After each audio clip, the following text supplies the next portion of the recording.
بسم الله الرحمن الرحيم. السلام عليكم ورحمة الله وبركاته. وحن ربا قلبت إنان إذن شيء حالها عصب كسو كردي عذرك كوفيد-19 الصومالي. وحا أفر لواتنكي ساعدود وقدم بي لباري لو بقول يصدن يلح قف حالها سو كردي وحواي أفر لواتن حالدود وشان إطبان كمد أيهين رق هوين أيهين سقال goobaha ay kala joogan 24kaas qof laga helay waxay kala joogan Puntland oo 14 ah Somaliland oo 7 ah Banaadir oo 1 ah Galmudug oo 1 ah Jubbaland oo 1 ah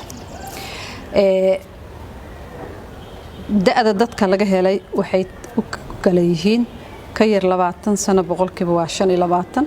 20 ilaa 39 tiradu boqolkiiba waxay ka yihiin 46 afartan ilaa iyo 59 sano waxa way 22 boqolkiiba 60 sano iyo ka weyna waxa way boqolkiiba 8 tirada guud ee dadka laga helay wadanka oo dhan waxay isku gaaraysaa 2603 qof tirada geerida soo kortay 24 saacado ugu dambeeyay waa hal qof oo ku geeriyooday Galmudug Ilaahay u naxariisto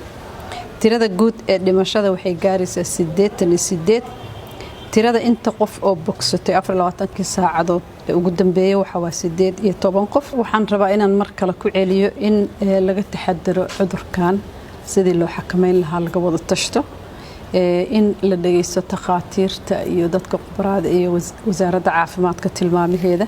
sidii cudurkan loo xakameyn lahaa in dadka iska ilaaliyaan meelaha buuqa ah ciriiriga ah si aan loo kala qaadin loo yareeyo faafidda cudurkan in qofka uu ka taxadaro in mar walba gacbihiisa uu dhaqo uu ku dhaqo saabuun iyo biyo iyo wixii kale oo loogu talagalay inay jeermiska disho in dadka waaweyn cudurrada laga ilaaliyo guud ahaan cudurrada faafa iyo dadkaas oo qaba waayeel ha ahaado ama dadka qaba cudurradan chronic disease-ka oo u nugul cudurkan iyo cudurrada guud ahaan faafa in dhalinyarada oo ah dadka aad uu cudurkan looga helay baaritaanka kadib in ay isxakamayso oo aysan dadka dhexgelin iska ilaaliso iyada in ay ma aragtay dadka ku fidiso iyagana ay isxakameeyaan qofka hadduu dareemo calaamadaha cudurka ee la tilmaamay inuu soo raadsado taleefanada loogu talagalay oo freega oo u wacdo si looga waaniyo tallaabooyinka uu qaadi lahaa qofka xanuunka hadduu isku arko inuu guriga isku celiyo dadka kale uusan gaarsiin u tiro naftiisa iyo inuu u tiro dadka saaxiibadiisa iyo qaraabada iyo bulshada inteeda kale cudurka waxaad u malaysaa meelaha qaarkood inuu ka yaraanayo haddana meelo kale oo wadanka Soomaaliya kamid in haddana laga helayo micnaheedu waxa waa cudur faafki wali waa jira laakiin wuxuu u baahan yahay sidii aad loogu yareyn lahaa loo cirib tiri lahaa in mar walba ma aragtay laga taxadarnaado